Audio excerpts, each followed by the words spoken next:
ድራማ በጉጉት የምንጠብቀው ዛሬ ክፍል 81 ለቀውታል። እንግዲህ በክፍል 80 ካያችሁት ፂ ደብዳቤ ተቀብላ ነበረ። ያንን ደብዳቤ እንግዲህ ከፍታ ስታነበው ለናታን ነበረ።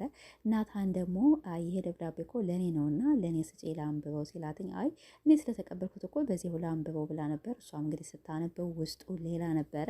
እንግዲህ ሁላቸውም በጣም ተደናግጠዋል። በተለይ እንግዲህ ናታን በጣም ነበር የተደናገጠ ማለት ነው። ከዛ በኋላ አይ ፂ ይሄ ደብዳቤ ለእኔ ስለተጻፈልኝ ቢሆን እኔ ቀስ አርጌ ላነበው ሲላት ቤዛም ደግሞ አው ለሱ ስለሆነ ስጪው ብላት ነበረ። እሷም እንግዲህ እንደጀመረችው ውስጡ ሌላ ነው።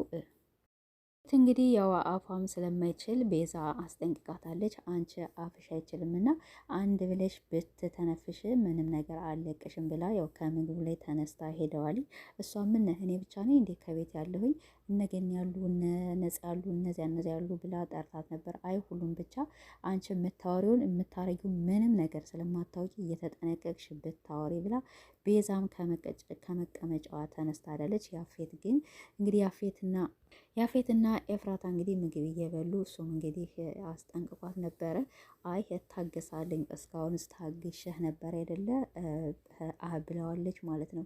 ለማንኛውም ምሳሽን ጨርሽና እንግዲህ መኪና ላይ እጠብቅሻለሁኝ ነይ ብሏት ሄዷልኝ። ግን እኔ ፂ ነው በጣም ያሳዘነች ማለት ነው። ምንም ነገር ያወቀችው ነገር የላትም። ቤዛም እንግዲህ ያው በጣም መልካም ልጅ ሆናለች።